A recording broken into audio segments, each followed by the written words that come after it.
Open Your Eyes is brought to you by the Belize Bank, our country, your bank, and Smart, bringing people together.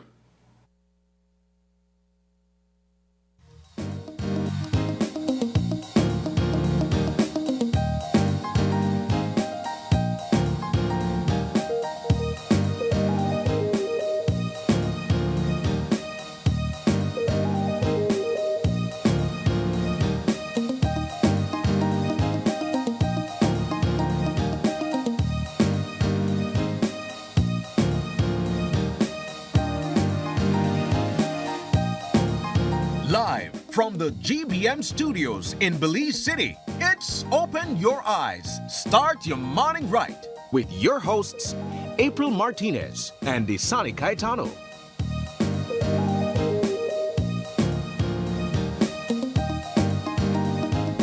Good morning and welcome to Open Your Eyes. What happens to start your morning right?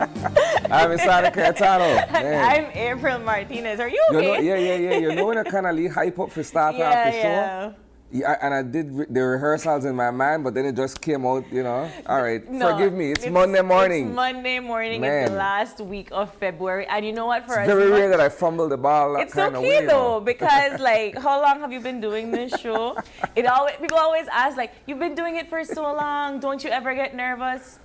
We fumble even doing it for, 13 years? I had it on the tip of my tongue. It just didn't come out the way it should have, right? Hey, good morning. Nonetheless, it's Monday morning. How are you doing? I'm good. I'm getting ready to say goodbye to our TikTok live, our TikTok viewers. They were engaging with us earlier, right before the show started. But now you can transfer from here to either YouTube or Facebook or cable to continue watching the show.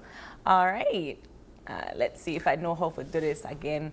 I never know how to do these things, but nevertheless, good morning and thank you so much for joining us, viewers out there in Belize and abroad. Thank you for starting your morning right with us. Isani, apart from the fumble, what are you going? Man, I'm good. We're in the last week of February. Yes. And I'll tell you, it's kind of like a whirlwind, right? It just, and we're almost at the end of the month. It's the shortest month of the year. But, notwithstanding the rain this morning, this weekend for me felt like Easter. That's true. It was really hot. No, windy actually. Windy, right? I don't know about the hot part. For us here in Belize City, it was windy, right? But it kind of gives that 9th of March going into Easter vibe, right? And then it rained this morning, but I won't complain. No. I will complain because for my wonderful folks in the capital city, we were without power all day yesterday. And so when I said it was hot, I felt the heat. But it sounded like go to river. And I think a lot of people did exactly that. They went. Let me tell you this, right? When you know in advance that you're going to blackout all day, you have to plan a road trip or some kind of outdoor activity, right? It would be foolhardy, right? To stay home. To stay home and figure, okay, well, Yeah, it's a time to gas up and get out. That's what you do. It does force people out of the house, but whatever they were doing, I hope that it worked out. We did get power. I think some people didn't get power till 5 o'clock in the evening. But nevertheless, these things happen in order to improve our livelihoods. But Isani, we have a jam-packed Monday morning. All right, so this is what we're going to be discussing this morning for you guys who are joining us. We are going to be having a conversation, a two-part actually, with the Minister of Transportation. He's also the Minister of Religious Affairs, Indigenous Affairs, and all these other things under his portfolio. So we're going to be joined by Dr. Zabani a little bit later in the show. We're also going to be highlighting sustainable and inclusive farming for Belizeans. That's an interesting one. And we're also going to be joined by our friends from the Lions as they celebrate 47 years of commitment. So that's our show lineup for this morning. It promises to be an interesting one, and we want you guys to stick around. Wonderful. In terms of our conversation for today and this morning and for the rest of the week, it seems here are the 5 things that we think you need to know. And this topic of discussion has been all over social media, all over headlines across across the globe as cartel leader El Mencho was killed by the Mexican military yesterday. And it has propelled a series of events within the country. Our next topic of conversation, Jareem at 32 staying, shot on Friday night in Belize City, following another double murder in Unitedville. And UDP Central Leadership begins preparations for 2027 municipal elections. And one other item. So Belize issued a travel advisory in relation to El Mencho's death in Mexico. Yes. Right. But that is the topic of discussion that's headlining everywhere, Isane. Cartel leader El Mencho was killed by the Mexican government yesterday. And now following that, his cartel has retaliated all over Jalisco, particularly in Puerto Vallarta, and there has been fires being set all over, roads have been blocked, they have been storming the airports and other spaces. Clearly, it doesn't matter if they're innocent people, they are retaliating against the government. All right, so let's go back a bit for the benefit of our viewers, right? So, the Trump administration, this second iteration, has been coming down hard on drug activities, right? In this part of the world, right? Which is essentially their backyard, as they refer to it. So while we've seen operations in Venezuela, right? The Trump administration has been sort of breathing down the Mexican government's neck in terms of trying to get a handle of cartel and drug activity in Mexico. And so many of you guys would recall that a few months ago, President Trump was hinting at the idea of U.S. intervention in Mexico to address this issue. So what we saw over the weekend, while it did not include any American in the operations that were conducted yesterday and over the course of the weekend, they were able to provide intelligence to the Mexican military, and they were the ones who effected the operation, right? And so in this operation, El Mencho, right?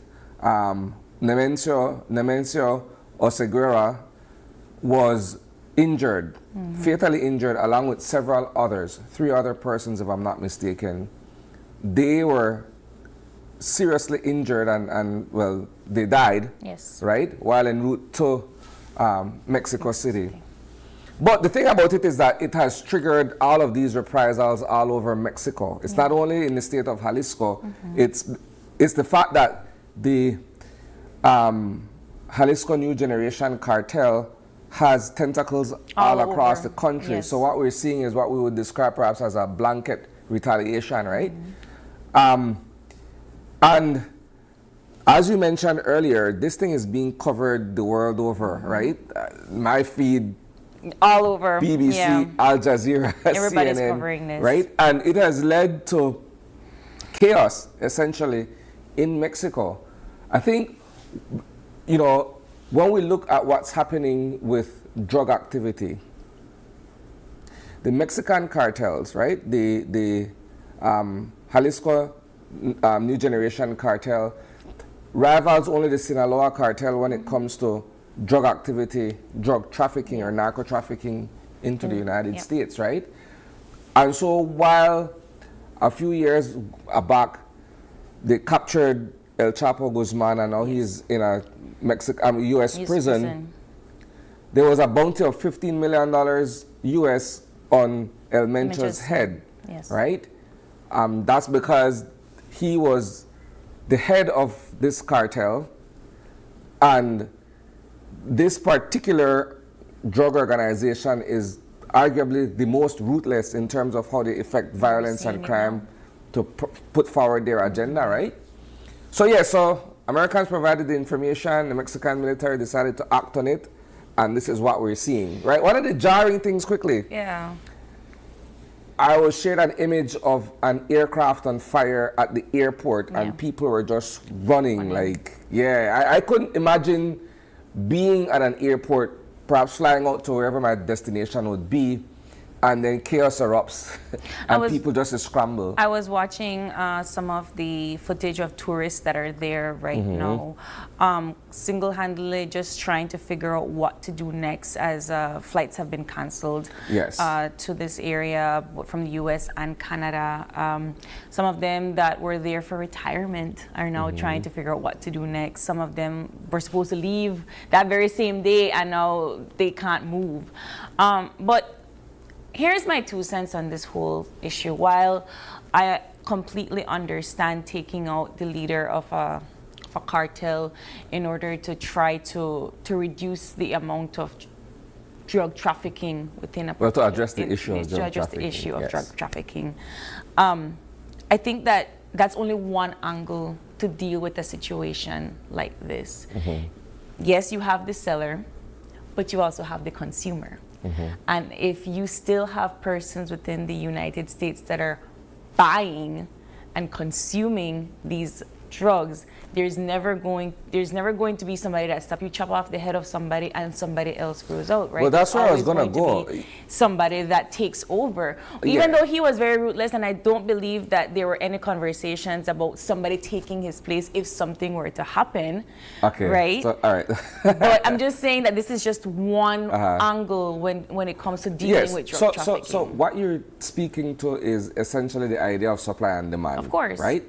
So where there's a demand, there's a supplier. Good. Fair enough, right? But when you deal with cartels in the same way you deal with gangs here in Belize, for instance, right? You're dealing with what we describe as sort of like a 7-headed hydra. Yeah. So you chop off one head and inevitably another will pop up, right? Yeah. Because in the interim, it creates a vacuum. And when you have power vacuums, you have bloodshed, right? Until someone rises and takes over, right? So while, yes, they've perhaps been effective in taking down El Mencho as the head of the New Generation cartel, within a short space of time, perhaps an heir apparent will emerge. And so the cycle will continue, right? Yes. But in all of this, and I go back to what you were saying, there's an insatiable appetite for drugs in the United States. So perhaps the issue should be addressed from a two-pronged approach, right? You have to address demand and you have to address supply. Right? Yeah. But yeah, so tying all of what we're discussing in Mexico to what's happening here in Belize, right? So the government of Belize has issued a travel advisory, rightly so, for persons who, Belizeans at that, who are traveling through certain parts of Mexico that are faced with these incidents, these retaliatory attacks, right? And I'm thinking about Belizeans who are transporters of vehicles and stuff like that. Yes. So they may not pass through Jalisco, but like I said earlier, the wave of attacks is across the country. So you don't know if you'll encounter that at some point. So this caution has been put out for Belizeans primarily to be very, very careful, right? And I'm hoping that sometime during the course of the day, we'd be able to speak with the Belizean ambassador in Mexico, right? To at least get something from him, right? But yes, continuing with that though, right? If we were to segue a bit, while Mexico has its own issues with the death of El Mencho, on Friday night here in Belize City, there was also chaos, right? There was another attempt on the life of Jareem Stain. And this is interesting simply because we've been covering all the attempts to take out this young man. Yeah. When they went for him up the street on Kone Drive upon leaving court, when they went for him upon leaving the Belama substation up the highway by Horizon Academy, when they arrested him and detained him, quote unquote, for his own good because the lower court felt that because the threat on his life is real, will put you away so that you could cool off and, you know. And as the man come out, again, he was apparently at the basketball court on Mahogany and LaCroix. And a gunman appeared on the scene, snuck up on them, and opened fire. He was hit multiple times in the leg, the lower limb. And this is what's a bit interesting for me, right? I was at the Carl Huchner Memorial Hospital yesterday visiting a friend of mine who had an unfortunate accident and he's laid up for a while. And I was wondering to myself, why so many police officers at the ward, right? And then I realized, okay, well, these are the young men who were injured in Friday night's shooting. Now I'm thinking, everything when they done put in a place to try to safeguard this man's life. No, this is perhaps the extreme to where the state is going to say, well, we'll put officers to mind you at your ward. At the hospital. Yeah, it's crazy, man. It's serious. When they say a cat has 9 lives, I feel like that is a definition around Jerim at the moment. I think that for this incident Friday, though, where there was a game, there were a lot of innocent spectators there, and to just blatantly open fire like that in a crowd, it definitely tells me that, one, there really is no care anymore. We have to get him, right? And so anybody that is there, fine, but we need to get him. And for him to still come out, well, I don't know how severe his injuries are on his leg, but still alive. I think this is that moment where we're trying to figure out what are they trying to conceal in terms of silencing him forever, right? Because nothing has come out. Within the police department, they have their own, I don't know, I don't want to say rivalry. That's not the word I want to use. But they have their own tension and competitiveness, so to speak. Because in the immediate wake of this shooting on Friday night, I got a call, right? Are GI3 sleeping at the wheel? In terms of being able to prevent something like this, as opposed to simply reacting to the fact that it has already taken place, against the fact that, perhaps if they may SPU there back there, never may happen, and a whole bunch of other things. So they have their own internal issue that they need to iron out within law enforcement, right? But one would think that, with the type of specialized units being put in place in Lake Independence, that they would have by now gotten a handle of the situation. We'll see what happens. It seems as if though we're still, we're still all over the place with that. But quickly, we have two more topics to quickly touch on. So there was a double murder in Unitedville over the weekend as well, right? Details of that still a bit sketchy. I know that the police department will provide the actual information for us later today. But we have a team that's heading out to Unitedville this morning to try to get a clearer picture of what took place there. A man and a woman were shot and killed on Saturday, right? I'll spare the details of it. Like I said, it's a bit sketchy as to what actually transpired. And then lastly, the UDP is gearing up for next year's municipal elections, right? So they brought together a group of them and they met over the weekend to discuss what are the odds. Let's put together a slate of candidates across the country and, go up against the ruling People's United Party. I think it's going to be very interesting now that they seem to assemble themselves a little bit better. They seem to have a better grip and handle on their party.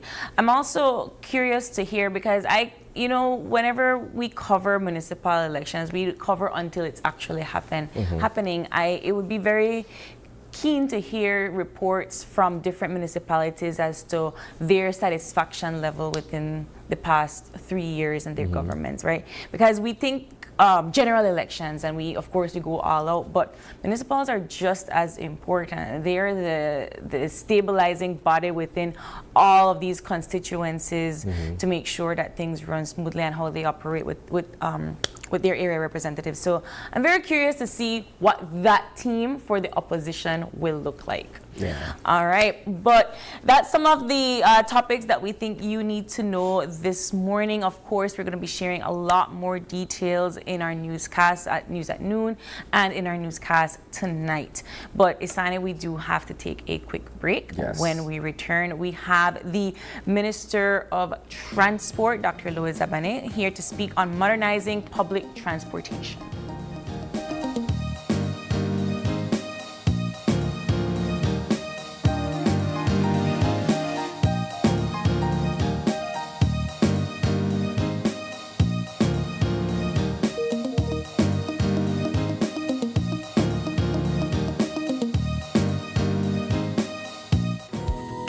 In the heart of the Kayo district, Calico Jacks is proving that sustainability and success can go hand in hand.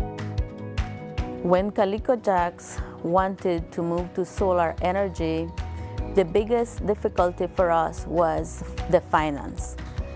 Belize Bank believed in our vision, and we are very happy and grateful that they gave us this opportunity for the financing.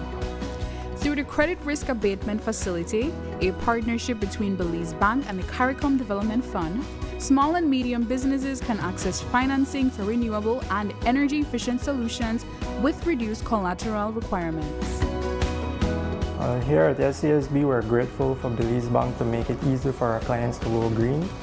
We're proud to work with businesses like Calico Jacks to help them lower their costs and their carbon footprint.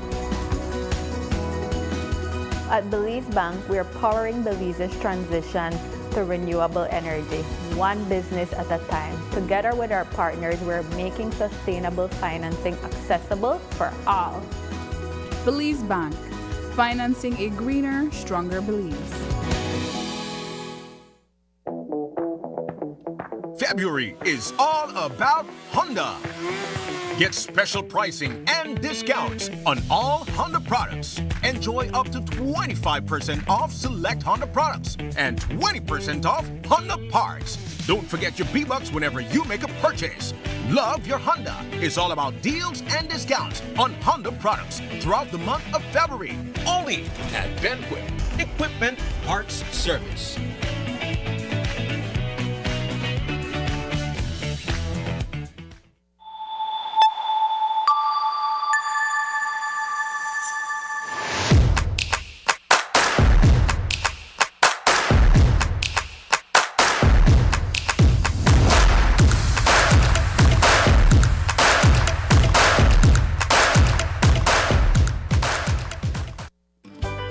GBM is turning the spotlight home. All day, every day. We're bringing to you more local and regional programs than ever before. Relive the classics you love. Plus, enjoy brand new stories that celebrates who we are, our people, our pride, our Belize. So whether you're at home, in the office, or on the go, keep GBM on, because now more than ever, Belize is on TV.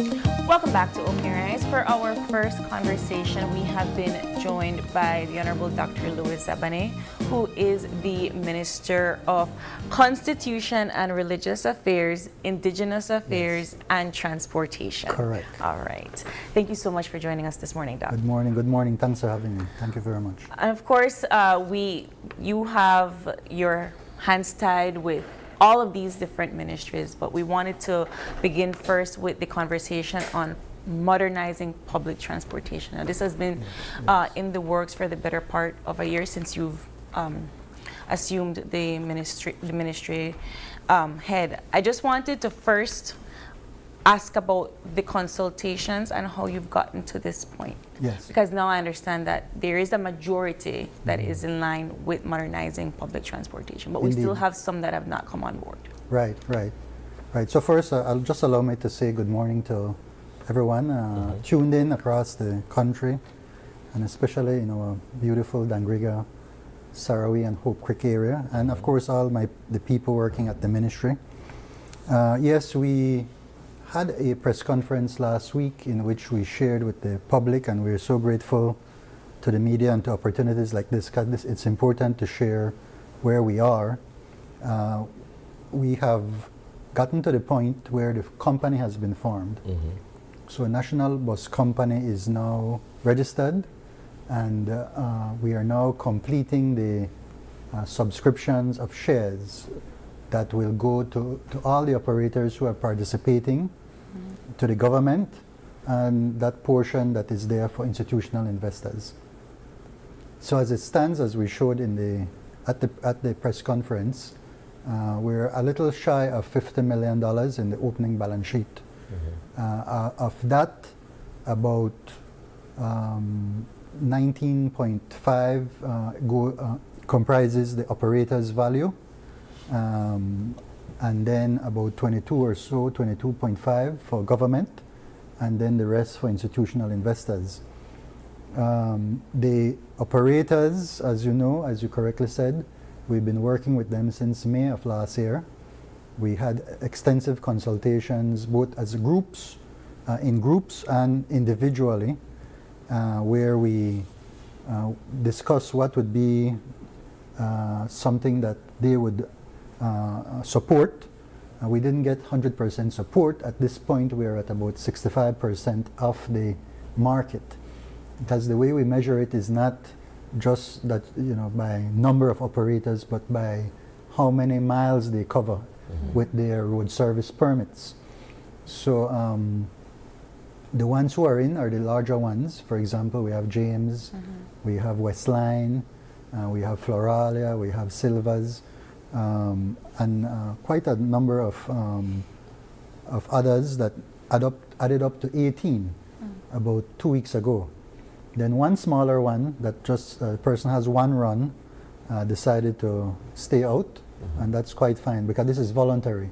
It is not a nationalization, it is voluntary consolidation. So we said, based on what you're experiencing now and what we have agreed to do, and looking at the cash flows, are you prepared to make this transformation? And of that, as they say, the proof of the pudding is in the eating. Doc, we have 17 let me of them ask now. my first question, right? In all of this, was there ever a consideration that it's an all or nothing approach if you're looking at modernizing the entire industry? I say that because if you're now looking for buy-in and you're only at 65%, perhaps if this was a mandatory move, then you're guaranteed that you'll have everybody on board so that you all move in one direction. We considered that, and there are, of course, risk and rewards with every decision. In a setting like that, you know that buses have been used for blocking of roads and all that. So if any number of them had decided, this look like PUP takeover or whatever, because you require trust to be built for anything that would last. And we detected that some of that was there from the beginning, and we felt that that would not necessarily be the best way to go. So that would clearly have, gotten us much quicker to that point where we get everybody on board, in a sense, forcibly. We felt that instead we wanted to make a case based on numbers. So they chose a committee that in turn picked 6 auditors out of about a list of 20 that we have in the country. Of that, they shortlisted again to 4, and we went regional, north, central, west, and south. The auditors went to work, they came back with their findings, and they sat down with each. There was a non-disclosure agreement where then at the end of the day, the operators were satisfied that the audits reflected their true value. And so with that now we have people who are members, shareholders of the National Bus Company, who are themselves very motivated to see the company succeed. What do they benefit from? In terms of this entire consolidation, if I could use that description, what do the stakeholders get? What are the benefits? So they're tremendous. You know, we've been suffering for years. Myself, having this privilege, I think Prime Minister told me clearly, he said your experience in the bus industry way back in Z-Line, that's one of the reasons why we're bringing you on board in this capacity. And it paid off because I knew many of the players. We were able to sit down and relate and see that from the 90s where we were with the quality of service, there's been a tremendous deterioration from then to now. You know, you don't have a ticket, you don't have reliability. Many times your life is in danger with racing. So all these things, that the terminals are in deplorable conditions. So clearly, one of the aims is to ensure the safety of our commuters, that they are in a bus that is of high quality, air conditioned, bucket seats, seat belts, these types of things. As I said, I think the last time we were here, we're now, back then in 2025, we're now in 2026. So these are things that any country should be working on, because a large portion of our population relies on public transportation to go to work, to go and do business, etc. And our numbers show on a daily basis about between 8,000 and 12,000 Belizeans are on these buses across the country, just on the intercity highways, as we say, between the municipalities. Because then you have an additional number who come from the villages to the municipalities. And of course we have all the primary school buses and high school buses as well. I really would like to understand what the plan is for monitoring the National Bus Company. Yeah, so now we're talking a public-private partnership, and it's a private company of which a majority would be owned by government and an institutional investor. Of course, with a strong participation of the operators. This coming Friday, there will be a general meeting of all the shareholders, and a board will be selected. That board then immediately will hire a management team, a leadership team that will be given a 6-month contract. During that 6 months, from March 1st to August 31st, that leadership team will work on the transition. At the end of that period, the board will then advertise with enough time for CEO, all those positions that we need. And then we go from there with bringing in the electric buses, because we're looking now at 110 electric buses to completely renew the fleet that we will be using in this transition period.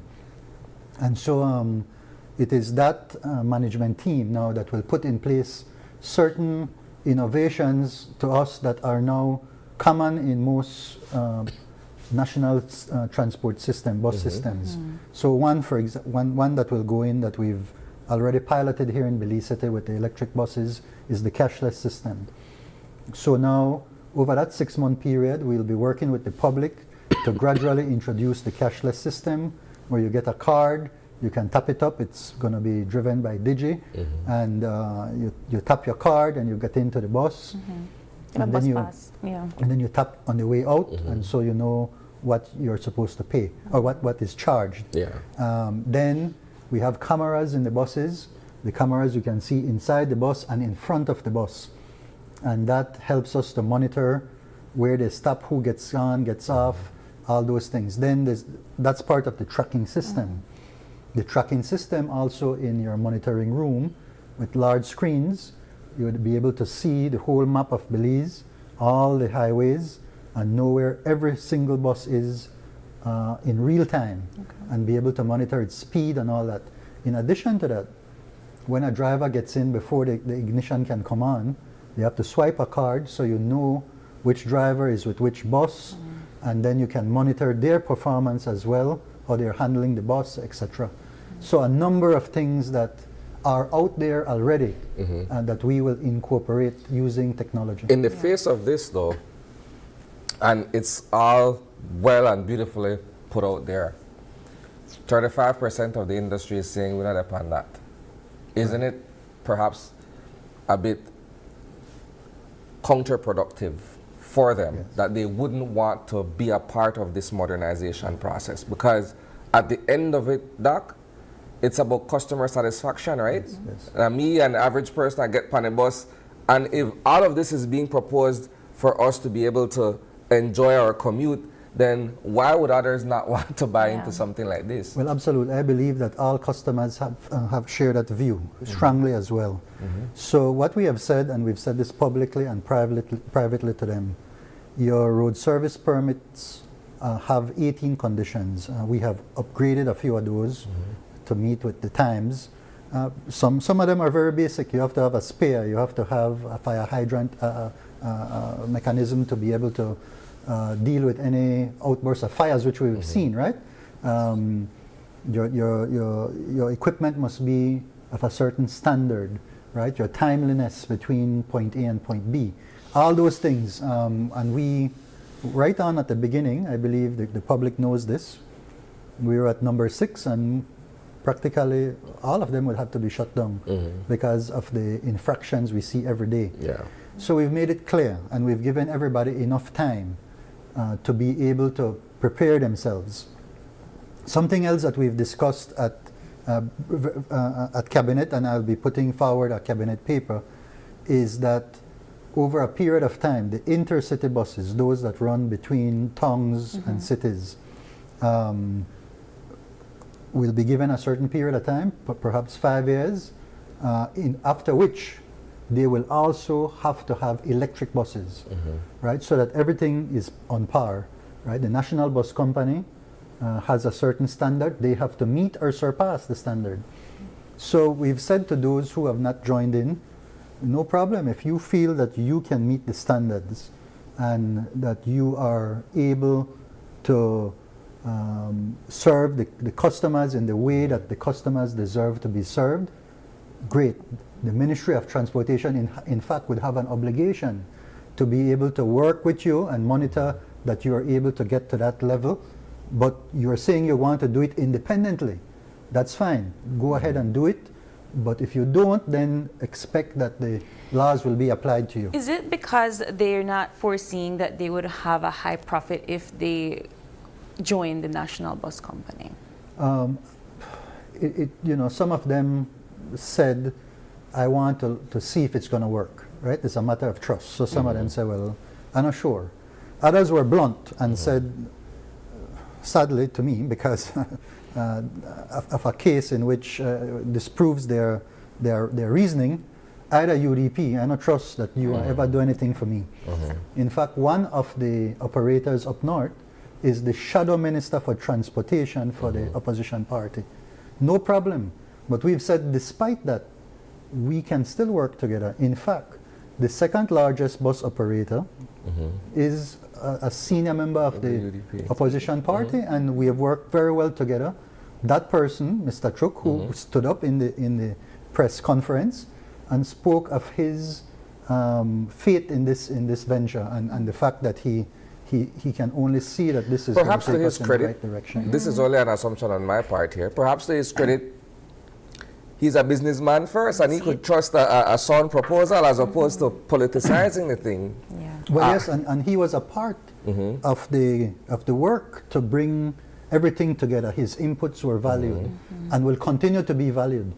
He'll be one of the larger shareholders in the company, and we want him there because we respect his experience and all the others who are there, and that's how we treat all of them equally. So even if you just have 2 or 3 buses, everybody gets a chance to have their input into the planning and the progress of the company. How do you plan to properly schedule out and ensure that everybody has a run that is of equal length And viable. and viability? No, so now they no longer have their individual runs. All the runs that they had, in fact, that is what generates the cash. So their road service permits allow them to earn a certain amount. That's what the auditors went in and valued, right? How much are your runs earning? And then based on that and the value of your equipment that you're bringing in, that is how they were valued, and that is how they will get a percentage of the shares. right? So they no longer have that function any going forward. They are now shareholders rather than owners of their equipment. Now it is the board and the management team. By the way, the management team will likely comprise many of their people because we're not going to go out of the country to pick people. We're going to pick the best of who's here already. And that management team now will look at all the routes that now the company owns, if you will, and then work on maximizing, optimizing those runs. Where there are runs that were too close together, the company has them, one might be dropped, and so that a bus can, have a higher occupancy. Or where there's places where there were no runs and there's a need for it, then you could shift to that other place where the commuters can be served, and that's the goal, to serve the commuters. All of this is to be governed by a legislative framework, right? There has to be some law that is put in place that looks at the whole thing in terms of what they can and can't do, and what are some of perhaps the reliefs if they don't get the satisfaction they're looking for. Let's talk a bit about that. Yeah, so we learned from 2004 when they had the Novello consolidation at that time. What they did not do, the next step that if it had happened there, we would have probably seen a lot of progress. But there was no legislative support for that arrangement. And so subsequent ministers came in, and it became, as it had been, a political football. This is my friend or your political colleague come and say, boy, in my area, I have one supporter, we want to run, right? This is how we reward them. Many times, some of them were conductors of the Novello company who got runs and all of this. So then when you see from 1 to 4 to 10 to 31 operators in a small market, and that is where legislation now will be put in place to ensure that that does not occur going forward, and at the same time to ensure that those who still have their permits are not affected. Those who are not in the company, they continue to have their permits going forward. So here's my follow-up question to you. Why is this legislation being privately drafted as opposed to going to the legal minds within the AG's ministry who can put together a law that looks at this? Yes, and so we did go that route, and we were advised that in the past 2 PPPs, Courtney Coy was the entity that did that. They have the capacity, the in-house. These things are specialized. So for expediency, plus the AG office is overwhelmed with many different, I'm sure that if they dropped a number of other things, over a certain period of time, they could have probably produced it. But we don't have the luxury of waiting. We've been waiting for 2 decades for this to happen. So this is the expediency, and they have the capacity that they have been advising us along the way on these matters, because we want to make sure that at the end of the day, when we, as we progress, that we are meeting all of the legal conditions and requirements. When do you anticipate that this particular national bus company, you have foresight in terms of profit turnover, ensuring that maybe you get more persons that join us afterwards? How are you looking at for the next foreseeable 6 months to a year? Yeah. And I like that you use the word us, because it's our company. It's the Belizeans. So the portion, just to step back a little, of the company that's owned by Belizeans, so to speak, it will be because by virtue of the terminals. All the terminals now are owned by this company. Those terminals came into the hands of government after the Novello situation with DFC. They defaulted, and that came into the hands of government. Nothing really was done to invest and improve the terminals until recently. We were able to get over $2 million to improve Belize City and Belmopan. That's ongoing.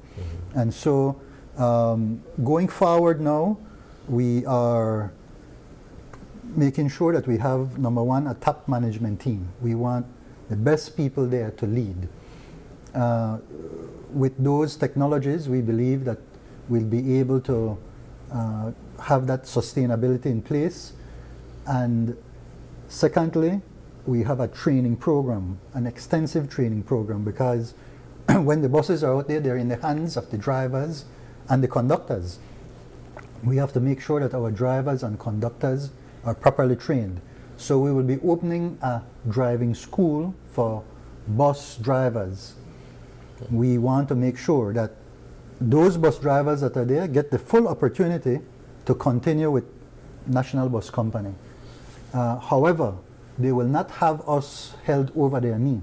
In other words, once we were developing the criteria, other Belizeans who would want to come in and serve people properly will be given an opportunity to do a proper course for driving and learning how to serve people, talking about character and those types of softer skills that are needed, so that we can have a cadre of drivers in the event that some of the others can't meet the standards. We'll have uniforms and those types of things that will hopefully give them the environment in which they can all serve at the best of their capacity. Back when I invest in a new terminals or upgrading all of these terminals and stuff, right? Over 100 new buses, as you've mentioned. But then they mix all our new men. You still have the old recruiting bus. They come into the terminals, we're done, refurbished, and it doesn't, all I'm getting at is, it seems a bit lopsided. Yeah, well, you remember right at on the onset I said that we are getting 110 new buses that will replace the entire old fleet. Yeah. The programming for that is up to December of next year. So we're asking the public to be patient with us. You know, we know our people and they want things move, and we're doing the best we can. But these things take time. You know, to order 110 buses at specs that we need here in the country takes a little time. There are different options. We already have 2 manufacturers from Taiwan who have been visiting. One has come twice, the other one is coming next week for the second time. They're looking at the landscape, looking at where the charging stations would need to go, those that will go through the Hummingbird, what are the specs for the buses for that versus other flat highways and so on. So we're expecting that by the end of next year, all of those Reketeke buses, as you say, will be gone, right? And but for now, we're going to take what we have and make sure that they're as safe as possible, and that our people are as trained as we could get them, so that in the transition it goes as smoothly as possible. But yes, there'll be a transition period in which we know how our people are, right? We will hear some complaints and all that, and we expect that. But we want to tell them from the beginning, allow us to make this transition, because there's no other way of doing it. We don't have all that money on day one. Bring in 110 buses right away and swap out the old buses. No, it will take some time for that to occur. How do you, I mean, yes, you're right, our people, we're not very much into change, as it will, even if it's for the betterment of us sometimes. But how do you then justify, because with the modernization, with the bus pass, with having, you know, cashless flow and so forth, there might be loss of jobs in terms of conductors. So then how do you keep people within a system that they've been used to for so many years? Right. So we still anticipate that we will need someone to assist, especially on the buses that are stopping at the villages and all that, you know, to assist elderly and so on. So that will continue. But they will no longer have that role of keeping cash in their pocket and bringing it to the office. That happens using our electronic device, right? Now we want to step up our express service. In the legislation, as you know, we have a pricing system. And by the way, prices are not expected to go up for the foreseeable future. But we also have the express run that we haven't been using much. No? There's a small increase in the fares, nothing significant, maybe a couple dollars more. But we want to utilize that much more. So, buses coming right now, say from Benke to Belize City. They stop in San Ignacio, they stop in Belmopan, and then they reach Belize City. Even if they are an express bus, we want that once we know we can fill a bus in Benke, that bus comes straight to Belize City, right? In San Ignacio, an express bus comes straight to Belize City, and so on, without stopping unless you need to use the facilities or whatever.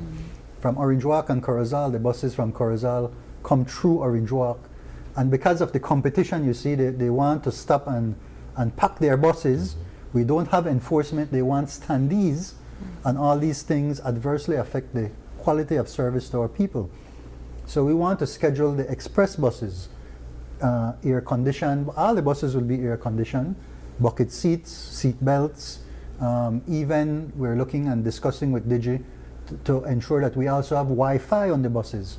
Why not? This Wi-Fi is not something that is so far-fetched that we can't do that. So those kinds of things we expect will optimize the service, will increase the quality to our commuters, so that then you could have a plan. If you are a worker that comes to work from Orange Walk to Belize City every day, you could have a seat secured and you could have a payment plan.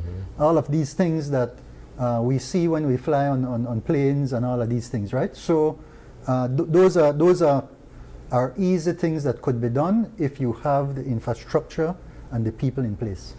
How do you plan to develop a level of awareness for the commuter? Because it will take us some time, right? Even though this is all great, it'll take us some time to actually get on board with perhaps new routes, new schedules, using a bus pass, ensuring that we have monies within that bus pass, because if it's not cash anymore, we have to be able to have that secure. Right. How do I monitor what's in my bus pass? Indeed. No, it's extensive PR. We have to be putting that out.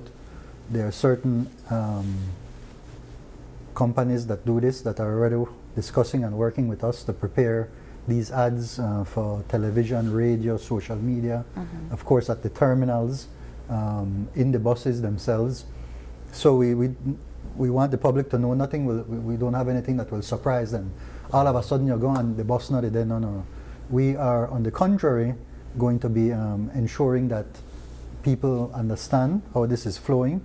In fact, this very opportunity that you've given me is a part of that process to get people to know what's happening. All right. We are going to take a quick break, Doc, but don't go anywhere, and don't you go anywhere, because we'll be back with more of conversation with the Honorable Dr. Louis Zabane. We'll be right back.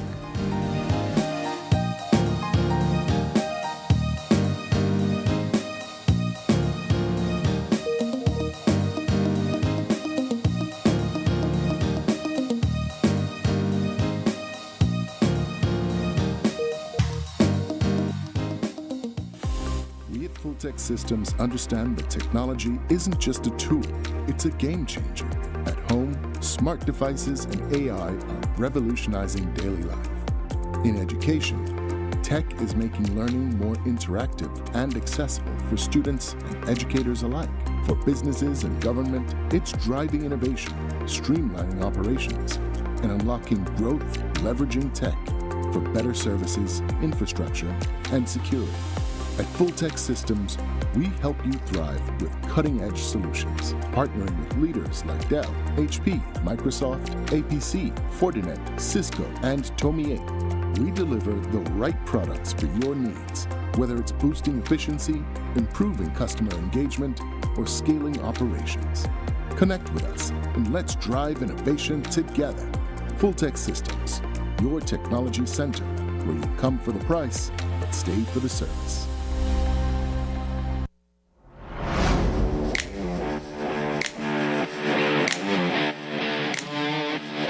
Every great job starts at Brothers Habet, with the best supplies and the right support, including free delivery on site, so you can focus on the job.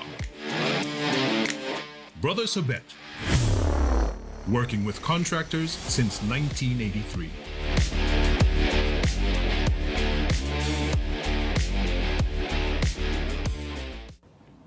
All right, on the one fun day, the window open and the light may turn off. It look like you listen to me, Jamie. Not only that, I even get a new coffee mug where keep my coffee hot all day. I'm impressed. You don't look like you're so hard, yes? Better than that, BL can change my meter to one of their new smart meter, they call it the AMI. Oh, I hear about it on TV for BL, how do you know? Yes, man, they don't reach the money better to change it right now. Let's go check it out. Hey guys, I'm almost done here. So that when you are reach my area, We're upgrading meters across Belize, house by house, business by business. Always look out for BL logo, uniforms, and IDs. BL will make you know when we're in the area. The EMI meter rollout is a part of BL strategy to modernize our energy services. you don't need to come in at my house, right? Come in your house, boss, only if you got something good for you. BEL, bringing you a brighter tomorrow.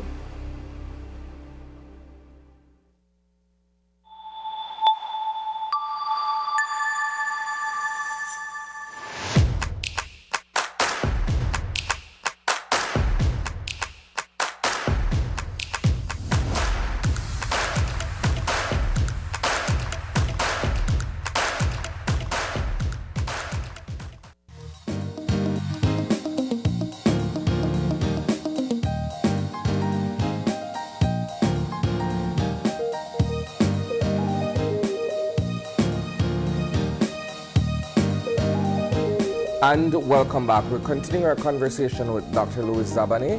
We're going to be switching gears for a bit here and move into other areas of ministerial responsibilities that the good doc has, right?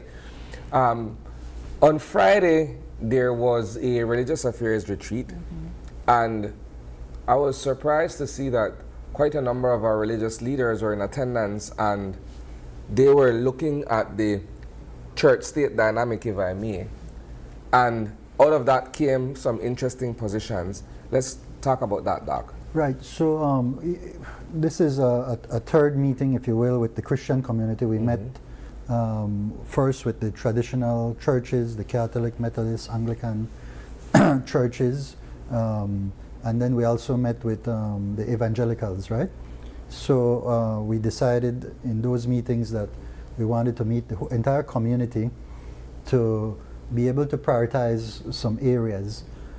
We already have a long-standing relationship with respect to schools, the church-state system, partnership with providing education to our country, to our people. And there, of course, you have areas that still continue to require work. How the managements and the ministry collaborate to get the best out of the curriculum with the teacher training and all that. So that's one area that's ongoing. But they gave some good suggestions on other potential areas that we could work on. For example, you know, they on a daily basis they deal with persons who are most needy in our society. So what are those needs that they're hearing from persons who come to them? Of course, issues with poverty, issues with hunger, you know, issues with family problems and abuse and all these things come to them every day. And we could benefit from guidance on how we might be able to be more effective with utilizing scarce public resources to impact the lives of people. So that was the spirit of that conversation. However, there was a lively conversation on values.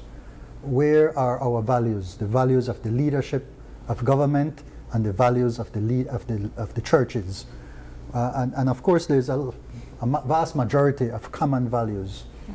But they spoke about, you know, other things in their with how they view same-sex marriage, the LGBTQ community concerns and issues, the Equal Opportunities Bill. So these are difficult issues in the sense that you know, the government has an obligation to represent the entire country, and in the Constitution we have to safeguard the rights of everybody. And the religious community, they have their values that have in fact been inculcated, if you will, in the curriculum or in other efforts that they have done, and to see how best that could align. You know, issues like, for example, in the Constitution, it starts out with a preamble, with respect for our Creator and God and so forth.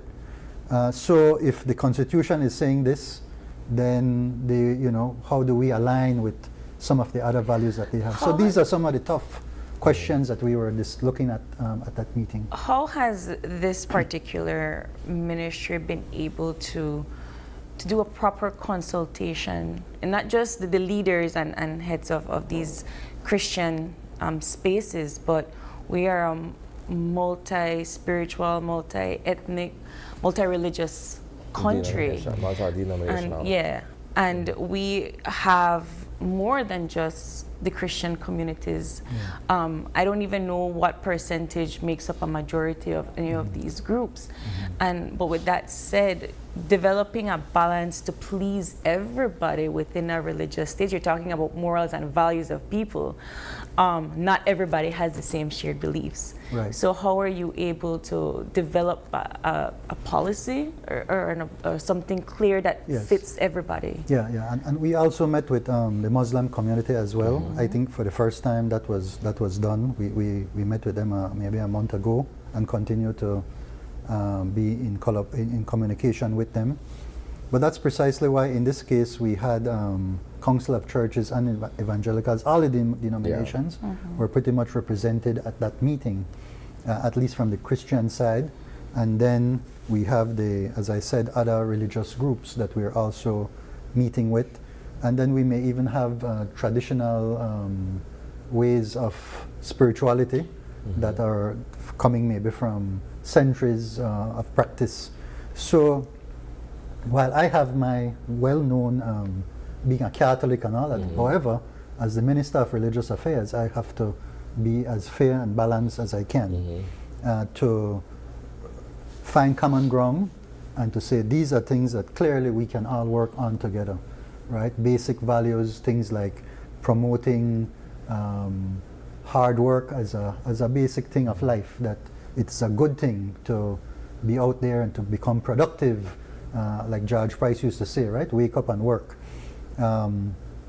Looking out for your fellow brothers and sisters. Brothers and sisters. These are things that are there. Working on poverty, right? On severe poverty. Those are things that I think we all can agree on. I have a question for you, Doc. When you look at religion being one of the social institutions or social constructs, right? You have a lot of people who are rooted in traditionalism, and they may not necessarily be liberal-minded or liberal thinkers. They are one way because that's how they see it. And because of that, they may not be open-minded to accept someone else. So if you're mentioning earlier the LGBTQ community, and the fact that among them you do have people who are believers, who believe in the same God that we all believe in, but they feel left out or ostracized in a manner of speaking because of their, in this case, their sexual beliefs and practices and what have you. How do you now look at it from the constitutional aspect and look at it from the religious aspect and find that balance? Again, as I said, it's not an easy task, but I think at the very beginning, for us to make any progress, it has to be based on respect. Yeah. And that we're all created by the same creator or by nature, whatever you want to see it, but give that respect to everybody and an audience. And so that's been our approach. There's a lot for us to learn as well. I think in that approach, that is when you are open to wisdom. And that is how we believe we can move forward with that. But speaking about the Constitution, we also have an ongoing work, and there's an overlap there from the recommendations of the PCC. And as the ministry, what we have been doing, we work closely with the Attorney General's office on this as well, where we are reviewing all of those recommendations. The Attorney General's office has sent that report to a constitutional law firm, a group of people. We should be getting a report back the 6th, I believe, of March. That's one assessment of it. And then we at the ministry are working with the chairs of the PCC. We've had this last Saturday our third meeting with them. We have one more where we're going recommendation by recommendation so that we could try to understand how did the recommendations come about, what was the process for this recommendation to come out. And clearly, and they admitted too, not all of these recommendations are really of a level for a constitutional change. Right. A lot of it has to do more with policy direction that they would like to see and that sort of thing. Bigger issues, of course, like should the Senate be elected? You know, those are big issues that we're looking at. Changes in the judiciary, those bigger issues. And so we are going to do the best that we can before we present to the cabinet to be able to say, okay, these here, based on our meetings with the PCC people and the advice of our attorney, are really what we should be looking at as potential changes to the Constitution. And then it is in the purview then of the cabinet to decide which ones will carry forward. But even so, Doc, when last we spoke about the People's Constitution Commission and the work that they were doing and the final report, that was very contentious because you had some people who came out and said, look, we participated, but we don't feel as if though the process was fair to us. And so they ended up criticizing it as opposed to standing behind what those recommendations are. Right. Now you have the task of making it all work. Let's go there. Fortunately, there is a dissenting document of all the dissenting views that were captured. That's also going to be a part of what we present to the cabinet so that they could know. So you could imagine it's a daunting task. First of all, it's 167. Unfortunately, not all of each one is properly and clearly linked to where in the Constitution the change should be. Right. And then the dissenting views have to be linked back to those to say, okay, cabinet, this is a recommendation, let's say, on the elected Senate, but here are the dissenting views, and here's the section in the Constitution or the sections that are affected by it. And so, you know, it's something that is quite involved. Here's my question in terms of even if all of this works out, right? We have a very bad habit in Belize of not reinforcing and monitoring because for the most part we have a good constitution and we have really good laws. Of course, some might be outdated based on the progress of the country, but for the most part we have a good constitution and good laws. What we lack is awareness in terms of the people that actually know the Constitution and the laws of the land, and the reinforcement of the Constitution and the laws of the land. Where does your ministry sit in terms of ensuring that these tasks are followed through and there is reinforcement? Well, you know, I think our purview only goes to a certain length, if you will, towards that larger objective. At the end of the day, it has to be that all the different branches of government are carrying out their roles as well. So we can identify and say, okay, from the PCC's recommendations, these are areas where we fall short, where there are gaps, where there are weaknesses, and why they said that, what was the rationale for that, so that then we can make a decision on what's the best way forward. You know, where are things that have worked well and we don't need to touch that, but these are clearly other areas that maybe might need some consideration. Doc, go ahead. I want to go in another direction now, right? Indigenous Peoples Affairs. Just Friday, we heard of some contention happening down south once again when it comes to land rights and land tenure and what have you. Now, that's also part of your ministerial responsibility. Where do we stand where that is concerned? Because we're over a decade after the CCJ's landmark ruling where Maya land rights are concerned, but I think for some people on the ground it doesn't feel as if though we've moved any further than where we were 10 or 15 years ago.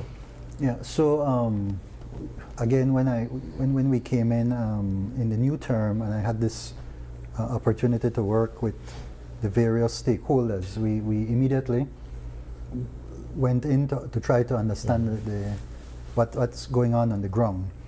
So we met with the Maya Leaders Alliance, the Toledo Alcaldes Association. Those are the main leadership persons with respect to their concerns and the CCJ ruling. But we also met with what are called third parties, in the case the landowners. The private landowners, right? Yeah. We also met with the non-Maya communities, that villages and people who are impacted or potentially going to be impacted by the decision. And so, it's to try to understand their perspectives, their main concerns, but also, in some sense, having that communication among themselves. So the CCJ ended its kind of supervisory role at the end of October. What it was doing was to have periodic sessions where updates would be shared on how, if any progress was being made with respect to complying with the decisions. And up to that point, we were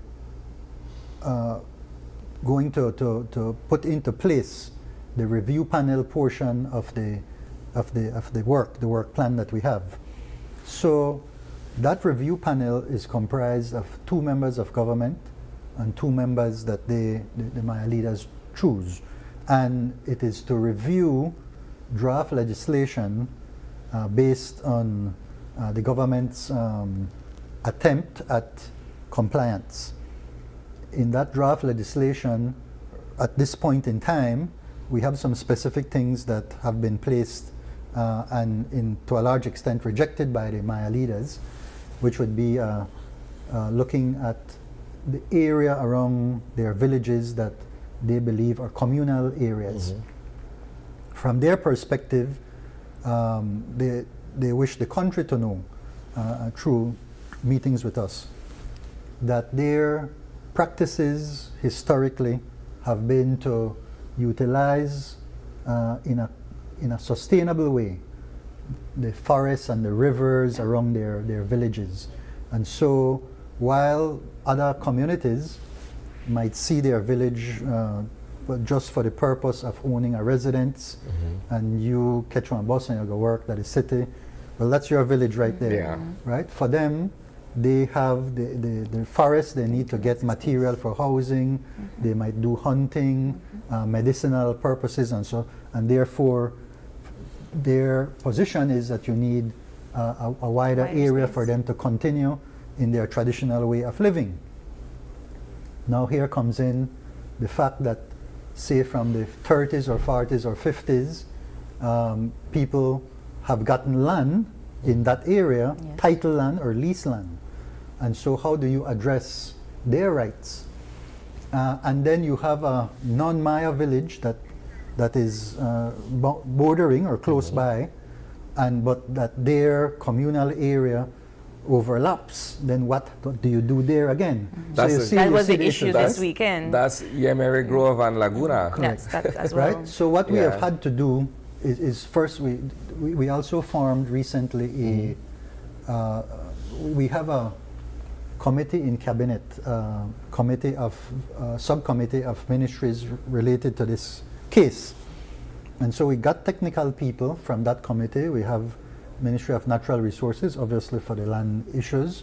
We have the Ministry of Sustainable Development that deals with issues of forest reserves and so on.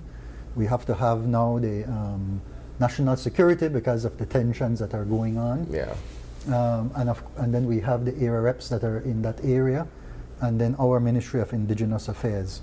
And so technical people working to say, okay, let's go and look at the non-Maya communities, because many of those persons, they're at the lands office, their accounts were locked. They can't pay their taxes for their land and so forth. So we were able to, fortunately, a few weeks ago, work through that so that now these people can have their accounts unlocked. It might seem like a small thing, but for them, for that stakeholder group, it's a big deal. And now the landowners have organized themselves. In fact, the actual decision has recommended that landowners are expected that they will organize themselves to protect their rights. So they did that, and they have an attorney that came now and had a meeting with us to say these are our rights and these are the things that we are looking forward to in trying to resolve this thing, that our rights are not impinged, etc. So we're at that stage. And then now we have the review panel, for which we're going to be working with the Maya leaders to look at this draft and get their feedback and come back to cabinet and say, of the draft legislation, what we're proposing, they're saying that this won't work, that won't work, etc. And to try and find a way that in the best possible situation, we can try to balance the rights of everybody. But I'll say outright that it's going to be very difficult to try to get everybody's rights, and so at some point or the other there will probably be some court case, one against the other and so forth, and we'll just have to go through that process. Wonderful. Well, Dr. Zabane, thank you so much for joining us this morning. I know like the time is very short and there are a million other things that we would like to discuss, but we just want to say thank you for joining us, stopping by, and of course we will be seeing the results of the National Bus Company rollout very soon. Thank you so much for joining us. Thank you, Sareme. Muchas gracias, and wishing everybody a great day. Wonderful. God bless. All right, we are going to take a quick break and we'll switch gears into highlighting sustainable, inclusive farming for Belizeans.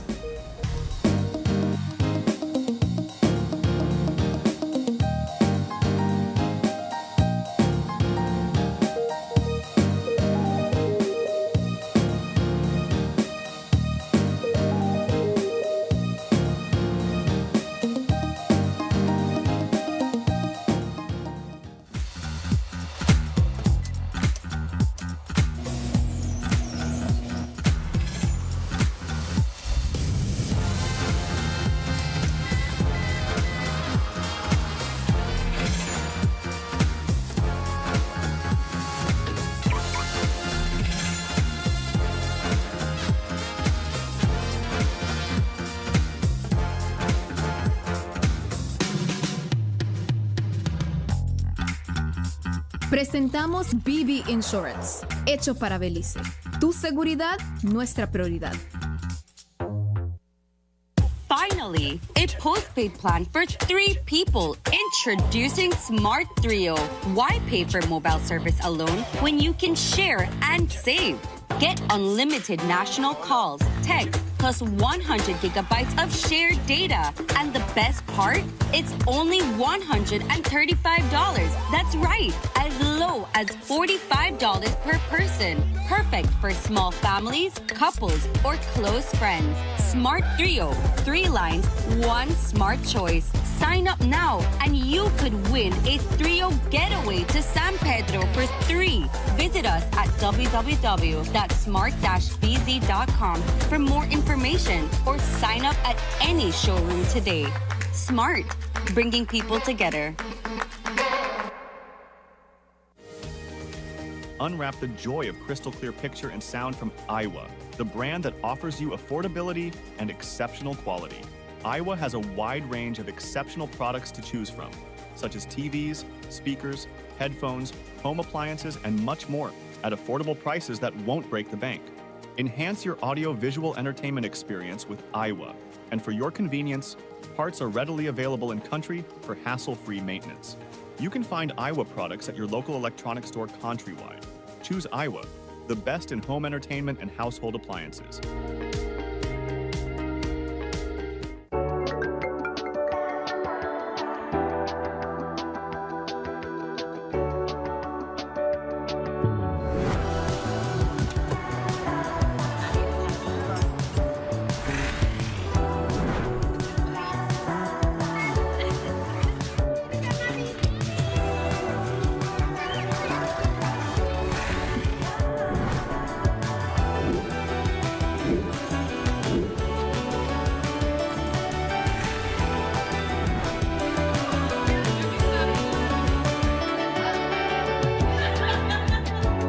The future is calling. Belize Bank. Your future, our commitment.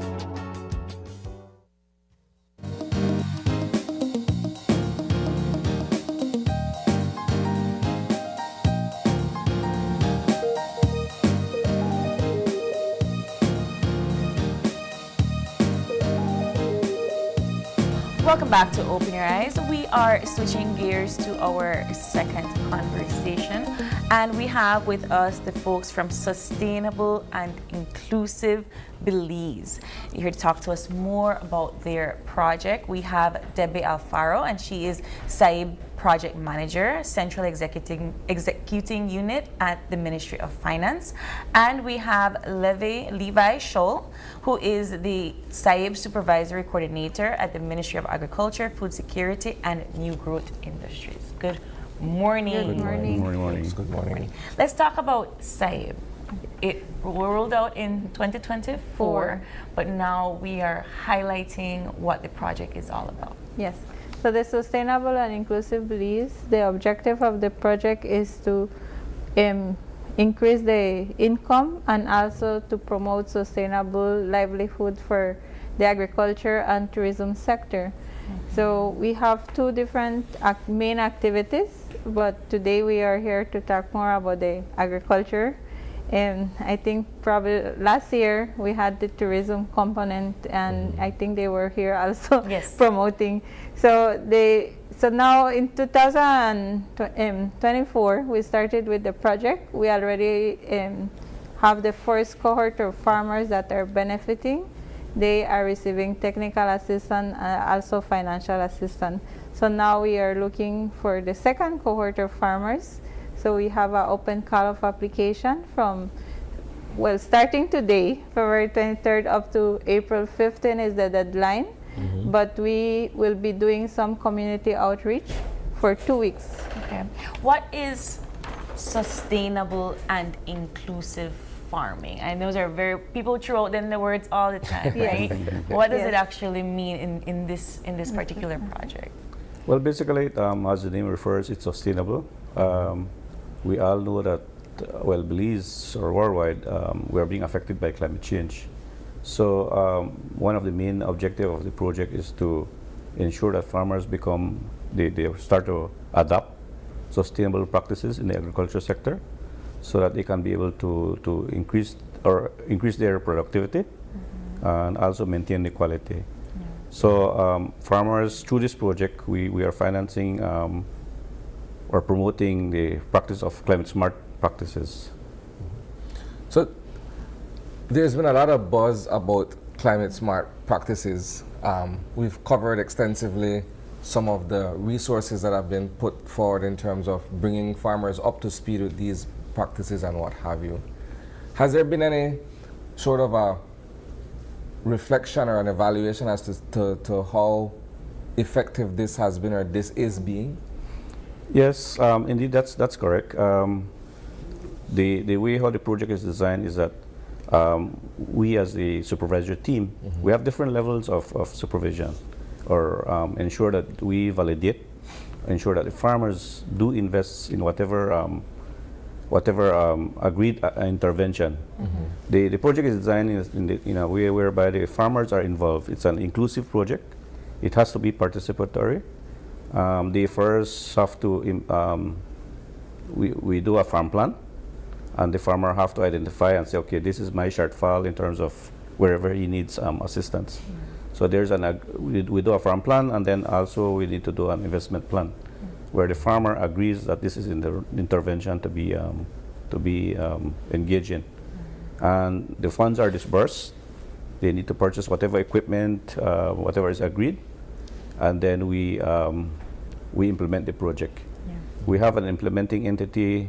We have 3 implementing entities countrywide who are also tasked to follow up and ensure the intervention is carried out. As a supervisory team, we also do another layer of validation, where we go and visit the farms as well. Is there a particular point in the criteria when it comes to the expansion of small farmers? Most of the time, these small farmers have few acres that's for themselves, their livelihoods, and perhaps maybe they go to the market to sell their products. Is there anything in the criteria that would allow for them to do an expansion of that, where they could buy more land or something to that effect? So the project have, to qualify, you have criteria.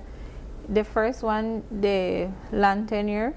So it has to be either a lease, a valid lease, a property title, or they can, if it's communion land, then a letter from their leader sign that yes, you have the land. If it's can be a rental agreement or also authorization. So probably it's from a family member and they authorize you to use the land, so you can do your planting. But it's not for purchasing of land. So the funds is more, it's a small grant of 4,000. So then the second is you have to be producing between 0.5 to 20 acres in production. So it's for small farmers. That's what we qualified as small farmer. And also you have to be registered in the BIM system, the Belize Agriculture Information Management System, and to be operating at least for 1 year. So it's for farmers that are already in operation. It's not for new farmers or that they're just starting. And also ensure that there is no harm, your activity or the intervention that you will be doing, there is no harmful to the environment. So that's some of the activities. As the grant is looking at a matching grant, so 15% the farmer needs to invest also, in kind or cash contribution. So your labor, we know the farmers invest more than that 15%, but it's just to ensure that there is in the farm plan, like Mr. Levi mentioned, they have to identify the different activities that they will be investing, and then they identify which ones will be their in-kind or their cash contribution, and then from the project side. What has been the buy-in from small farmers in respect of this initiative? So most of the farmers we have seen, they're interested in the irrigation system. So, or purchasing a water tank so they can have storage of water, water catchment, some of the practices. So like I think last month, 2 weeks ago, I went along with Mr. Levi to the field, and one of the farmers in Kaupen, he was so grateful that he was able to purchase some of the items to install his irrigation system, and then he will be able, now that comes the dry season, that he will be able to have that. So even though it's they say, we know it's a small amount, but it goes a long way for them. Because they also receive training. So in regards to waste management, soil management, there is some training. It comes to smart farming. So, smart financing. So they're looking also at the financial part, the bookkeeping. So I think that when it comes to small farmers as well, there is that level of maybe technical support that they would need to write their projects or their proposals. It's part of the outreach. So we have an extension officer per district, and that is for the project, and they assist the farmers if they need to fill the application. It's an application form where we ask questions in regards to what they are producing, what kind of intervention they are looking for to identify it, and then after the implementing entity, help them with that technical advice so that they can plan better their farm plan. They start with a visit at their farm, doing a diagnostic, and then from there they do that farm plan. What is the biggest takeaway from some of the farmers that you've dealt with regarding this project, Levi? Yeah, well, like Ms. Debbie mentioned, one of the part of the program is the technical assistance, and it's a one-to-one relationship between the implementing entity, whereby they receive technical advice. Additionally to that, part of the project is that it also caters for farmer field school, whereby farmers can be able to gather and share their experiences. So that's an activity as well.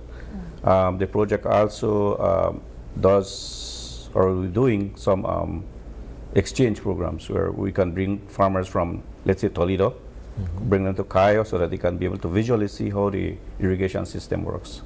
And like what it's being mentioned, that farmers are really grateful for the assistance that they're receiving.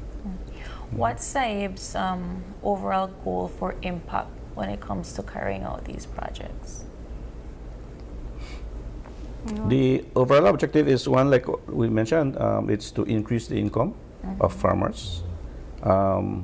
Secondly, we need to ensure that we do it, or we advise farmers to do it in a sustainable way. Environmental sustainability is very key. So that's one of the main objective of the project. That requires a cultural and a behavioral shift. Because when you look at some of the traditional practices in terms of farming and what have you, not all of it would comply with sustainability, right? Especially if you think about slash and burn, for instance. How do you get them to move away from what they know to what works best in terms of environmental sustainability? Yeah, that's very true. Culture is very a key thing that we keep in mind. But like I mentioned, the farmers now are cognizant that the impacts of climate change is real. For example, down south, there used to be a season where there's a dry and wet season, but now the whole climatic conditions change. So they are realizing now that they are losing, they make some loss, and so they need to adapt. I was very impressed where the farmers are saying, again, like down south, they at first they didn't have to use irrigation, or there's no need for that. But now with this, they have prolonged dry season, so now they really have a lot of interest. So we could see a shift. I'm not sure if it's voluntarily, but it's more forceful now. So it's there. Up north, we see there's a shift as well in terms of diversification. With the sugarcane industry right now, with this disease, farmers are diversifying. Some of them are diversifying into livestock or even vegetable. How is there like a maximum cap at how many persons can would get this grant? Yes. So for the entire project is 1,500 small farmers. So we already have a first cohort of 666 farmers. So we are looking for the balance. We are encouraging female farmers to apply because our target is 375 female farmers. So in the first cohort, we had around 150 female farmers. So we are encouraging female farmers to apply for this. Is it something that you see women gravitating to, or is it still very much a male-dominated initiative? I would say it's still a male-dominated. But like what we're saying, one of the things is that we're trying to prioritize women involvement. I think I see more women doing kitchen gardens or like beekeeping and those different avenues of agriculture, the backyard agriculture. So you want to kind of level them up a little bit. So we're looking at the crops and also livestock. So if it's even beekeeping, they can apply. And we have seen some female farmers that apply that they growing chicken, local chicken, are selling eggs, local eggs. Livestock also. Even I was surprised. I was telling Mr. Scholl because some females have cattle. So I was always, it's more more worker or dealing with those animals, but we have some females that are doing in the cattle. I also noticed just previously on the screen there that you'll be doing consultations in Belize City starting next week. Yes. Can you talk a little bit about that? Okay. So we starting today at Sand Creek, then we're going to Toledo, and then the next week we will be here in Belize District, Corozal, and also Cayo. Yes. So in Belize District, we will start with the Birmingham Landing, The River Valley area. That's where we will start, and also Willows Bank Community Center. That's March 2nd. Yes. So, Mr. Schultz, you want Yes. to continue? Yes, then March 3rd will be at the Bomba United Farmers Co-op in the morning at 9:30, and then 1:30 locust strike. All right. Followed by the following day, we'll conclude Belize District at Crooked Tree in the morning and Sun Hill Community Center. And these are just to inform Correct. the communities that you are here and that you have these grants. And they can, any questions that they have. But also we'll be at the San Narciso Agriculture Trade Show. That's the 7th and the 8th. And the extension officers will be there, so we'll actually be helping people if they want to fill the application. Before you leave, finally, for me, the application process, once they fill the application form, once they have all of the required documents, where do they take it? Okay. At any of the agriculture offices, we have, agriculture have their extension offices countrywide. So, and once it's received by the extension officer, then we have an evaluation committee. Okay. So we evaluate by district. So it's not, we have scheduled days by district, and we ensure to have a committee involving the district coordinator for that from the agriculture office, a representative from Ministry of Finance, and then climate change officer from the Ministry of Agriculture. So And it's a committee that evaluates, and then from there, if they meet all the criteria, then we advise them if they were selected, or if not, then what was the downfall, why they were not selected. All right. So the deadline is April 15th. All right. Thank you both. So you can also get the application at the Agriculture District Office or at the website, saib.bz, or you can also follow us on Facebook, and you can see all the schedule and the different districts that we will be. Wonderful. Well, thank you so much for joining us, and best of luck. And if you are a farmer that is interested in this small grant, head on over to saib.bz for more information. We're going to take a quick break, and when we return, we have our friends from the Lions Zone 59 and their 47 years of commitment to Belize. Thank you. Thank you.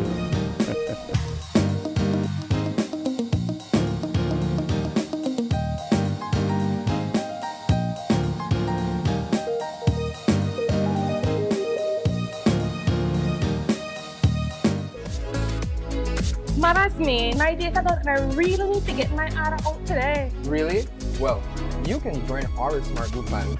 Really? How that works? Easy, let me tell you.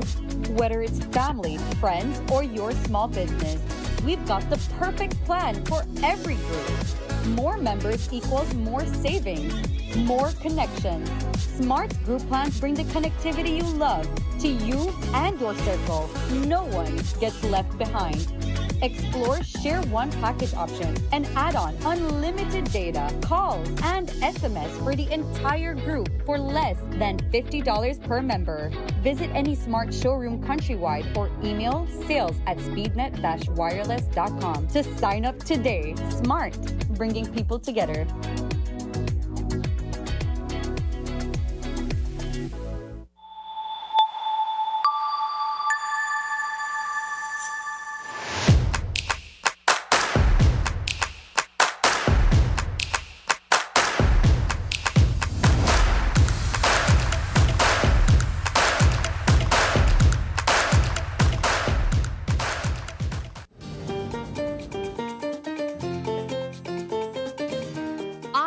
crossed borders in Central America, searching for the stories behind the places we think we know.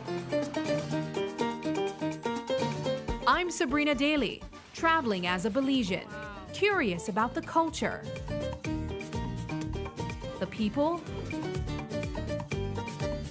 and the experiences that make each destination stand out. From the spirited landscapes of Honduras to the evolving heartbeat of El Salvador. Go pupusas! This journey explores what it really feels like to travel our region. This is Across Borders.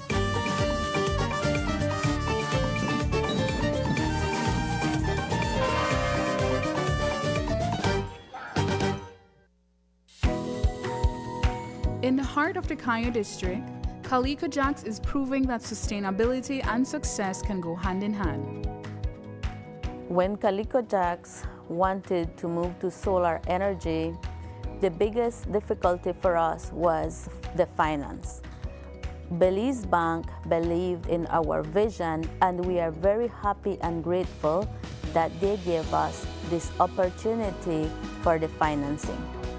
Through the Credit Risk Abatement Facility, a partnership between Belize Bank and the CARICOM Development Fund, small and medium businesses can access financing for renewable and energy-efficient solutions with reduced collateral requirements. Here at SCSB, we're grateful for Belize Bank to make it easier for our clients to go green. We're proud to work with businesses like Calico Jacks to help them lower their costs and their carbon footprint. At Belize Bank, we are powering Belize's transition to renewable energy, one business at a time. Together with our partners, we're making sustainable financing accessible for all. Belize Bank, financing a greener, stronger Belize.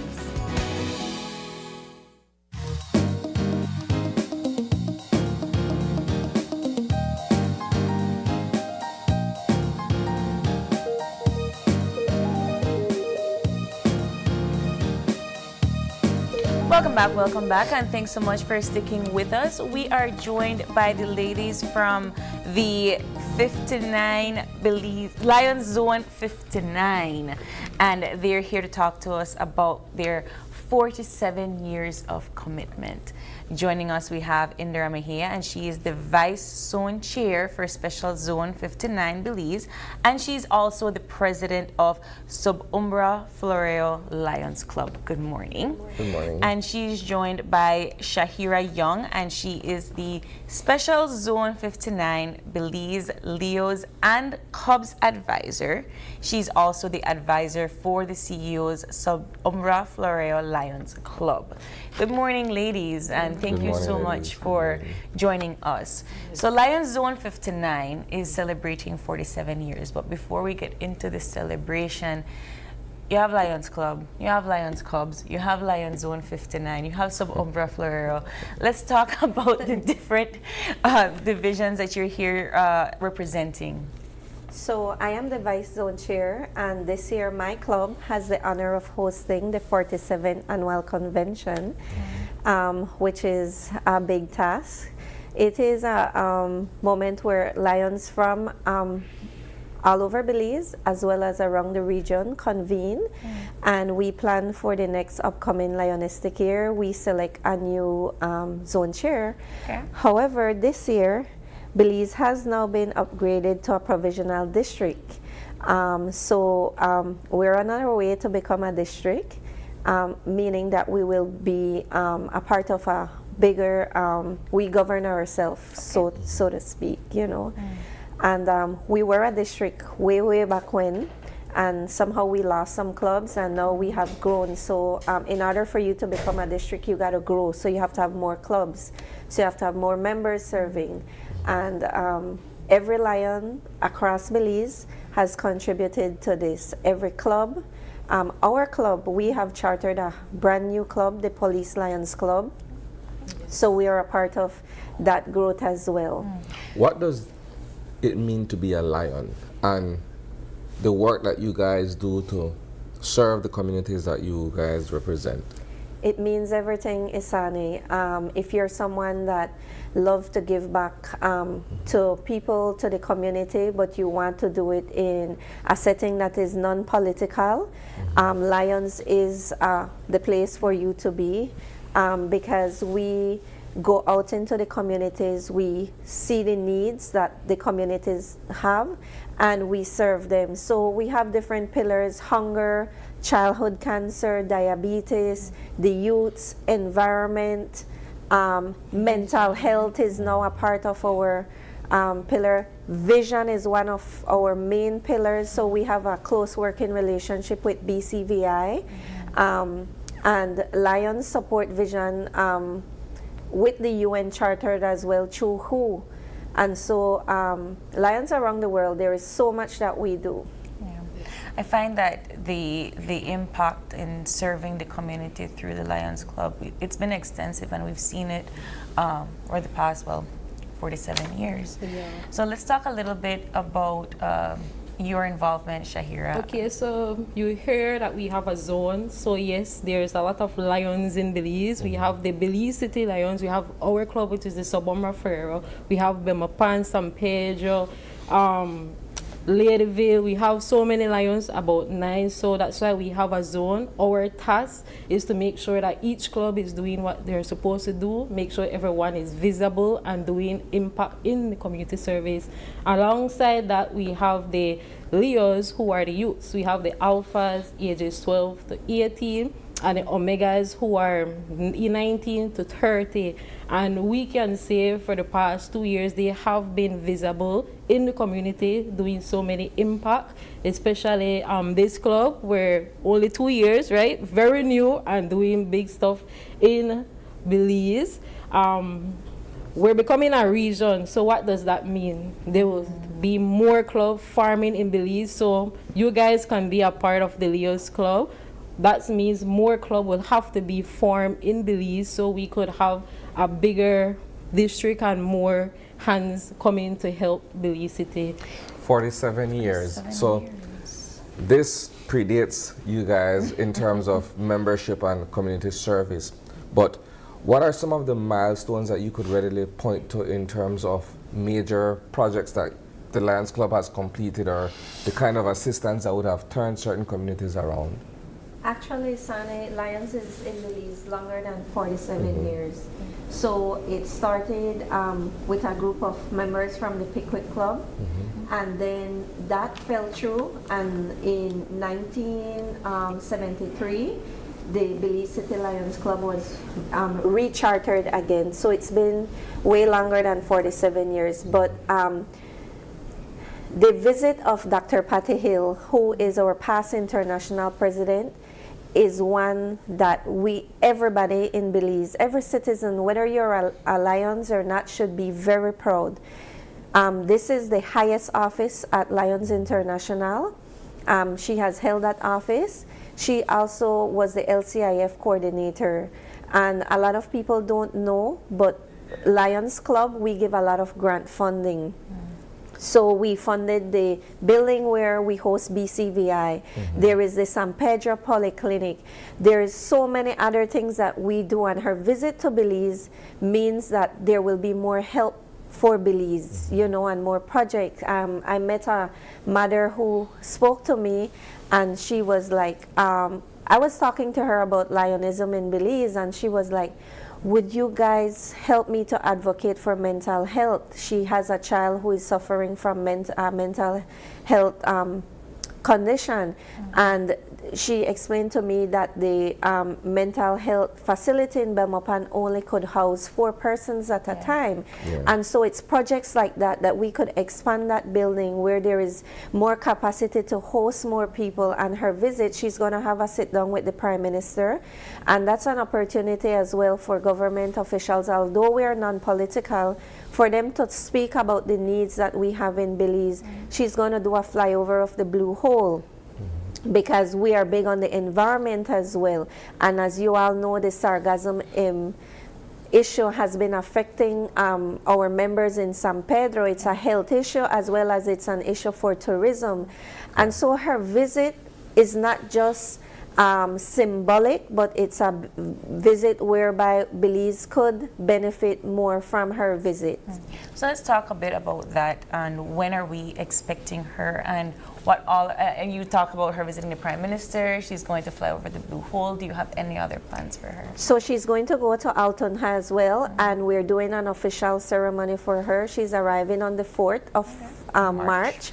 Yes, where we greet her. She has a schedule of events, and the Friday, we have the President's Ball, where we have invited our sponsors, people that support us throughout the year, and all Lions, and we have Lions visiting from around the region as well. So it's a time for them to explore our country as well and see and we form bonds with that. That's why our theme this year is Lions Serving with Purpose, empowering communities, bridging cultures, empowering communities, and inspiring generations. And so it's an opportunity, and it's not all fun and dancing and, you know, there's a lot of business. So the Saturday night, the Saturday in the day, we have our planning session, elections. In the evening, we have our pageant. So we have 6 beautiful young ladies vying for the zone, to become the zone queen. And we have a night market. And so we are inviting vendors. If you have a small business and you want to showcase, it's free. Just contact Lion Jack Kwan at Vinh Hong, and you could sign up, and we will provide the tents for you. So we're going to have a night market. We're going to have cultural presentations. So because we have visiting Lions, so we want them to experience Belize. And then on the Sunday, we culminate with a big parade through the streets of Belize City. And it starts at the Chetumal Boulevard and goes up the highway to the Grand Resort, where we finish off. She said when she came in, right, that the titles that they hold have big responsibility. That's a lot to put together for a week. Yeah. But I imagine because you're celebrating this 47 years, you have to go big or go home. Not right? only that, you know, it's a past international president. And so we have to give her that welcome she so deserves. And we want her to get the full Belizean experience. So we're asking the public. We had sent out some sponsor letters. We're still waiting for some response. And for those businesses that have not responded to us, we're still awaiting. Your monies go to a great cause, because we're an organization that we have proven ourselves. Our work speaks for itself. We're out there. We're doing the work. And so a moment like this is something for every Belizean to celebrate. And with that said, I want to give thanks to the Belize Tourism Board. They have been supporting us. Mr. Albert Van at Niche and the staff at Niche, they have supported us. Vinh Hong Liquors and the Grand Resort, because they are hosts hotel, and we're hosting our convention there. And everybody else that has contributed, the Central Bank of Belize, we want to say thank you very, very much. And to the people that have supported us throughout the year, we also want to say thank you. You mentioned earlier, Indra, that Belize is on its way to once again becoming a district, right? Yes. A region. A region. Okay. So how challenging has it been to recruit new members and start new chapters, if you would? It has been a little slow. However, it has been steady. I think when people because a lot of people don't know what the association, because we're an association of a wider community of Lions, and it's great networking. With Lions across the globe, you know, it's great networking. And when people see the work you put in, and sometimes you gain membership because someone has a situation and you come to their aid, and it brings a whole family into the into the organization to become members. And so I want to say, don't wait until you are impacted by us to join. Find a club, you know, and I would invite you to my club. We have certain stuff that you have to, requirements that you have to fit in order to become a Lion. And just contact us, and we're willing, we want to work with more young people too. We're getting young people into service, because we see that our young people have not been active, and so through Lions we have tried to keep our young people, and that is where Lion Aliyah and Lion Shahira come in play, because they manage the younger ones from the small kids up until the young adults. Yes, you asked an important question about, what's the question that you asked? The growth. So many people want to join Lion and wear the jacket just to wear the jacket. But it's not all about wearing a jacket. If you know you really want to make a difference in the community, this is the organization for you, and we need more hands on deck. We are making a lot of milestones, a lot of difference in the community. I believe one of the pillars that we will be focused on in this club too is childhood cancer. There's a lot of children and mothers who are crying and pleading for help, and we will take it upon ourselves to sit down and see how can we open up something for them and receive groceries every month, because that is one of the pillars that we want to focus on. Joining this club is not hard. Us as Lions invite you, but at the same time, you have to have the passion and the willingness to come and do the service. It's only like 1 time or 2 times for the month. And again, it's your idea. If you bring something to the table, we come together and we plan it together and go out in the community and give back. Ladies, I wish you all the very best of luck when it comes to your week of events, and of course we welcome your international president. We hope that she has a great time. It sounds like you guys have a lot of activities for her. I'm looking forward to her media appearance. Yes, you know, her conversation with the media, so you guys get a better insight as well. And April, I just want to say thanks to Speaker Valerie Woods. She has been so supportive of our childhood cancer initiative. And I want to take this time this morning to tell Speaker Woods that I am very grateful for the work that she has been pushing for us to get more financing to support. We recently had an activity where she was our guest speaker, and she got to connect one-on-one with these families, and it's something that is not talked about. How many children, the numbers are alarming, and you have parents that are losing their jobs because they don't have any more sick leave time, and so they have to make a decision that, you know, either I leave my child here or I leave my job. And that's something that we want to advocate for parents that have a child with cancer, for the government to consider more sick time, sick leave for them. Wonderful. Well, I really hope that that policy does get enforced at some point. And of course, we'll welcome you back anytime to discuss other matters when it comes to the Lions 59 Zone Club. Thank you, ladies, so much for joining us. Thank you for having us. We're going to take a really quick break, and we'll be back to wrap things up. Don't go away.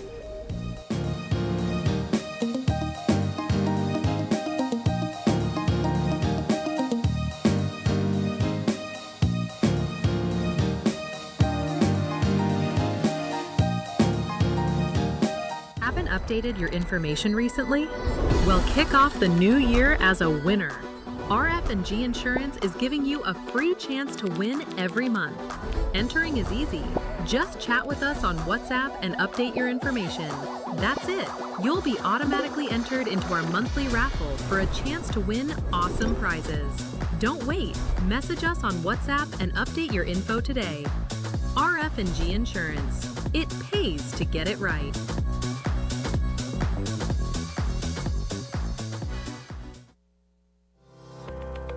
Galenia Hospital, located in Cancun, Mexico's premier tourism destination, is a state-of-the-art healthcare facility that provides highly specialized medical services. We are Quintana Roo's biggest private hospital with board-certified doctors and staff. Some of our services include cath lab, adult intensive care unit, neonatal intensive care unit, emergency rooms, operating theaters, ambulance services, and more. We are a medically accredited hospital by JCI, Accreditation Canada International, and General Health Council, providing extraordinary care in every specialty, from our cardiology department to our neurology center. We are focused on treating the entire person, body, mind, and spirit. Contact us at medicaltourism@hospitalgalenia.com or visit our website at www.hospitalgalenia.com. Come to Galenia Hospital in Cancun for a truly personal medical care experience. Finally, a postpaid plan for 3 people. Introducing Smart Trio. Why pay for mobile service alone when you can share and save?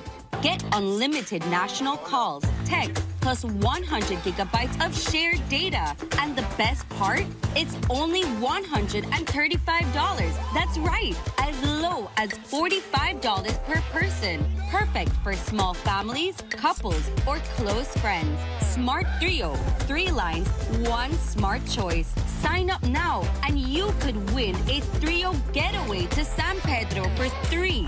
Visit us at www.smart-bz.com for more information or sign up at any showroom today.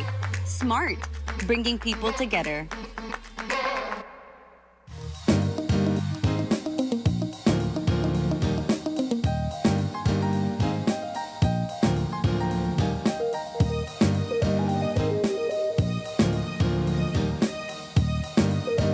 Welcome back, and thank you so much for sticking with us as we end our Monday morning show here on Open Your Eyes. We want to say a big thank you to all of our guests that joined us, had the conversation with us here on the couch this morning. And of course, a big thank you to you, our viewers, because without you, this would not be possible. It is February 23rd, and if it is your birthday today, happy birthday to you. And if you have a birthday shout out or just a question or a comment, drop us a line right here at oie@greaterbelize.com. You can also catch our live stream on Facebook every day on Open Your Eyes BZ, and check out our highlights on Instagram at OYE Belize. We also have a WhatsApp number where you can call us and text us on 675-2555. But please do us a favor and join us again tomorrow when you open your eyes To start your morning right. Be sure to keep your eyes, your minds, and your hearts open. We'll see you soon, Belize. Have a wonderful rest of your Monday.